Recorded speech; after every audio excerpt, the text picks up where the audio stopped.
सोचिए, बाहर बारिश हो रही हो और साथ में हो गर्मा गर्म चाय और एकदम कुरकुरे पकोड़े। क्या बात है! ये एक ऐसा कॉम्बिनेशन है जो शायद ही किसी को नापसंद हो।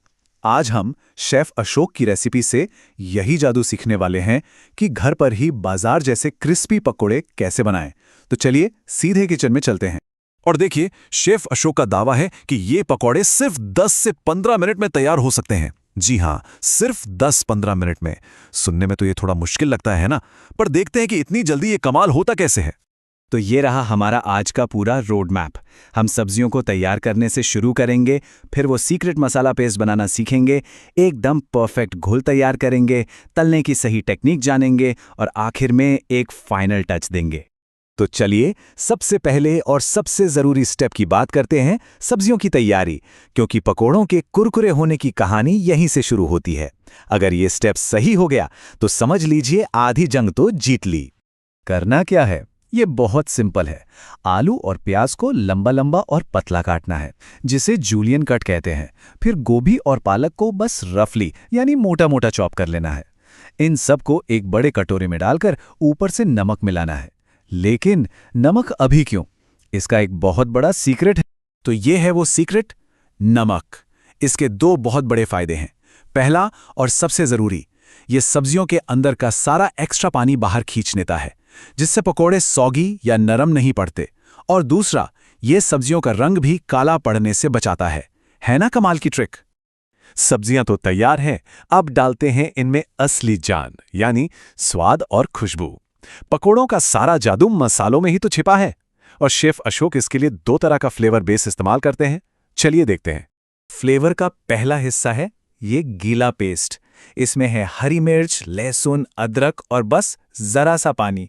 ध्यान ये रखना है कि इसे दरदरा पीसना है, एकदम बारीक पेस्ट नहीं बनाना।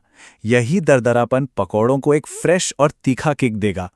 और फ्लेवर का दूसरा हिस्सा है सूखे मसालों का ये कमाल का कॉम्बिनेशन। अजवाइन, हींग, हल्दी, कश्मीरी मिर्च, जीरा, दरदरा कुटा धनिया और आखिर में थोड़ी खटास के लिए अमचूर।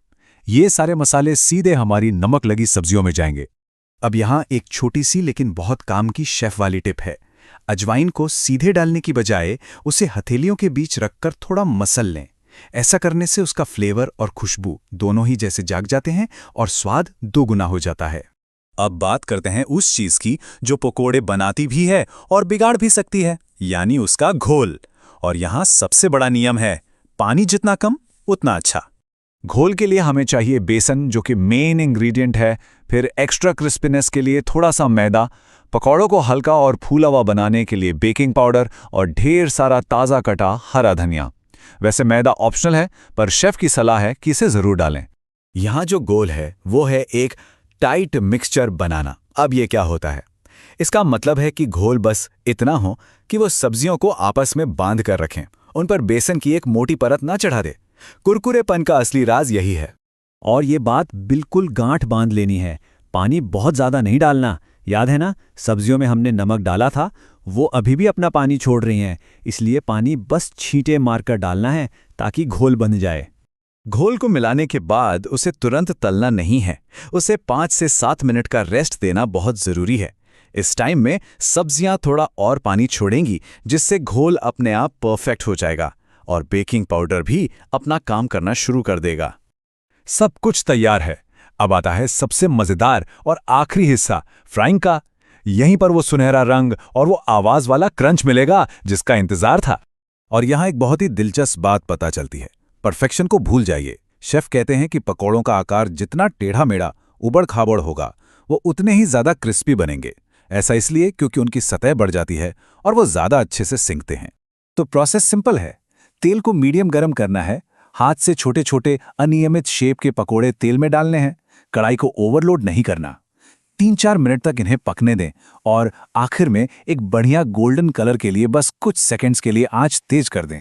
पकोड़े तो तल गए, लेकिन रुकिए, काम अभी खत्म नहीं हुआ है। एक आखिरी लेकिन बहुत ही जरूरी स्टेप बचा है जो स्वाद को अगले लेवल पर ले जाएगा। जैसे ही पकोड़ों को तेल से बाहर निकालें, जब वो गर्मा गर्म हो, उसी वक्त उनके ऊपर दिल खोलकर चाट मसाला छिड़कें। वो खट्टा नमकीन मसाला गरम तेल पर चिपककर एक ऐसा जबरदस्त स्वाद देता है कि मजा आ जाता है। और बस एकदम कुरकुरे मसालेदार गर्मा गर्म सब्जी के पकोड़े तैयार हैं। इन्हें एक कप कड़क चाय के साथ सर्व करें और अगर बाहर मौसम भी साथ दे रहा हो तो फिर कहने ही क्या। तो सब्जी काटने से लेकर नमक का इस्तेमाल, घोल की कंसिस्टेंसी और तलने की खास तकनीक तक अब सारे राज पता चल ही गए हैं। तो सवाल बस एक ही है, किसी के किचन से कुरकुरे पकोड़ों की खुशबू कब आने वाली है?